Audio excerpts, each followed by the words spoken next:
రాజ్యసభ అభ్యర్థుల ఎంపికపై Congress Zoom meeting జరిగింది. కాంగ్రెస్ జాతీయ ప్రధాన కార్యదర్శి కేసీ వేణుగోపాల్తో జూమ్ మీటింగ్లో పాల్గొన్నారు CM Revanth, PCC chief Mahesh Goud, Telangana Congress incharge Meenakshi Natarajan. Rajya Sabha MP పదవి కోసం అనేక మంది ఆశావహులు పోటీ పడుతున్నారు. అయితే సమావేశంలో కొత్త పేర్లు తెరపైకి వచ్చినట్టు తెలుస్తోంది. సీఎం రేవంత్ రెడ్డికి అత్యంత సన్నిహితుడు, ప్రభుత్వ సలహాదారు వేం నరేందర్ రెడ్డితో పాటు వరంగల్ జిల్లాకు చెందిన దొమ్మాటి సాంబయ్య పేర్లు పరిశీలనకు వచ్చినట్టు సమాచారం. ముఖ్యమంత్రి, పీసీసీ చీఫ్ సూచనతో అభ్యర్థులను ఎంపిక చేయాలని కాంగ్రెస్ జాతీయ అధ్యక్షుడు మల్లికార్జున ఖర్గే సూచించారు. దీనిపై కాసేపట్లో అధికారిక ప్రకటన వచ్చే అవకాశం కనిపిస్తోంది.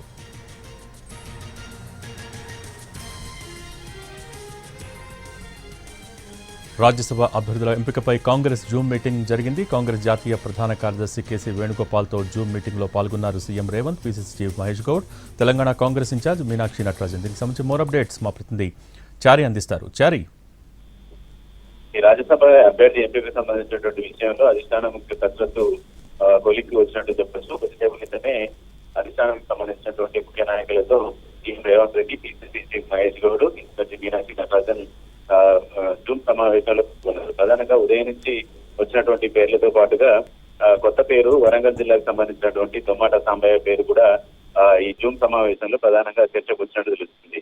వేం నరేందర్ రెడ్డితో పాటు దొమ్మాట సాంబయ్య ఇద్దరి పేర్ల మీద జూమ్ సమావేశంలో చర్చ జరిగింది.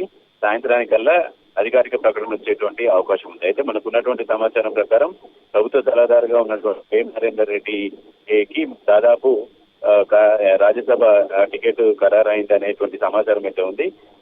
ఈ చర్చ సందర్భంగా జూమ్ లో జరిగినటువంటి చర్చ సందర్భంగా సామాజిక వర్గాలకు సంబంధించినటువంటి అంశాలన్నిటి మీద చర్చించినటువంటి సందర్భంగా గతంలో తను పోటీ చేయడానికి కూడా పార్లమెంట్ నియోజకవర్గం నుంచి పోటీ చేయాలని కూడా ప్రయత్నం చేశారు. ఆఖరి నిమిషంలో టికెట్ దక్కలేదు. ఈ నేపథ్యంలో ఆయన పేరును కూడా పరిశీలిస్తూ వేం నరేందర్ రెడ్డి వైపు కొంత సానుకూలంగా ఉన్నట్టు తెలుస్తుంది. అయితే సీఎం అటు పీసీసీ ఇద్దరి అభిప్రాయాలకి అనుగుణంగా అభ్యర్థి చేయాలనేటువంటి సూచన కూడా ఖర్గే చేసినట్టు తెలుస్తుంది.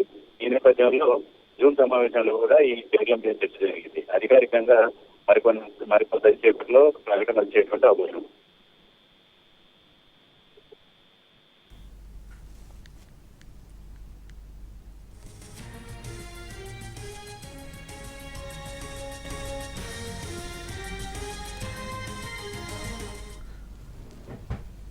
రాజ్యసభ అభ్యర్థుల ఎంపికపై కాంగ్రెస్ జూమ్ మీటింగ్ జరిగింది. దీనికి సంబంధించి మోర్ అప్డేట్స్ ఢిల్లీ నుంచి మా ప్రతినిధి ప్రసాద్ లైవ్ ద్వారా అందించేందుకు సిద్ధంగా ఉన్నారు. Prasad, over to you.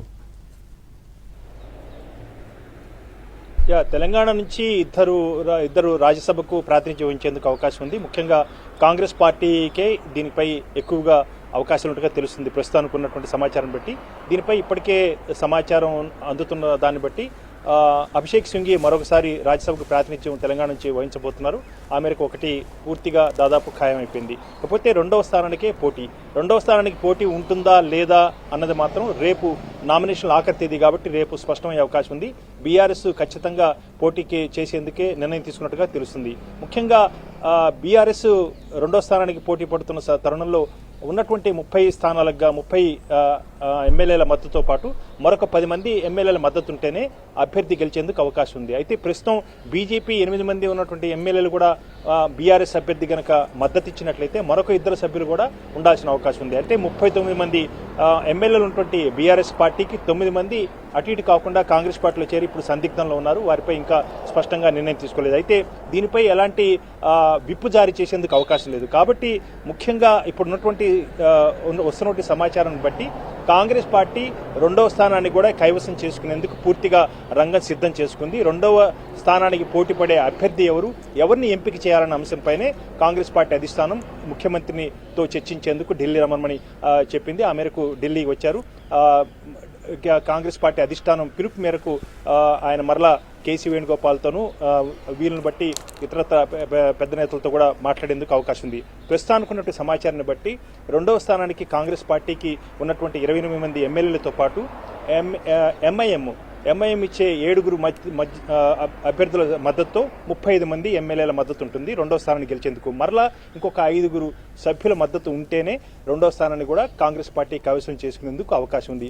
దీనికి సంబంధించి రేవంత్ రెడ్డి తన పథకాన్ని సిద్ధం చేసుకున్నట్టు తెలుస్తుంది. బి ప్లాన్ కూడా సిద్ధంగా ఉంది. ఆ మేరకు గెలుపు ఖాయమని చెప్పి అధిష్టానానికి భరోసా ఇవ్వడంతో రెండో అభ్యర్థిపై ఎంపిక చేసుకునేందుకు గాను ఎవరు ఎంపిక చేయాలన్న అంశంపై చర్చించేందుకు ఢిల్లీకి రమ్మని పిలుపు రావడం జరిగింది. ఆ మేరకు ఢిల్లీ రావడం జరిగింది.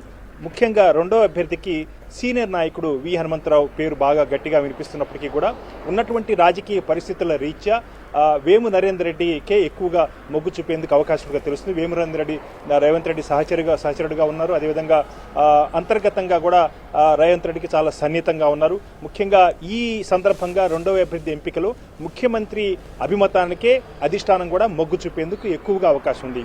పైగా మాదిక సామాజిక వర్గానికి రాజ్యసభకు ప్రాతినిధ్యం వహించేందుకు అవకాశం ఇవ్వాలని చెప్పి మందకృష్ణ మాదిగ ఇప్పటికే లేఖ కూడా వ్రాయటం జరిగింది అధిష్టానానికి, కాంగ్రెస్ పార్టీ అధిష్టానానికి. కాబట్టి ఈ నేపథ్యంలో దొమ్మాటి సాంబయ్య పేరు కూడా వినిపిస్తుంది. కాబట్టి దొమ్మాటి సాంబయ్య, వేము నరేందర్ రెడ్డి, దాంతోపాటు వంశీచంద్ర రెడ్డి పేరు కూడా వినిపిస్తుంది. మొత్తంగా మాత్రం వేము నరేందర్ రెడ్డి పేరుకే గట్టిగా ఉండేందుకు అవకాశం ఉండగా తెలుస్తుంది.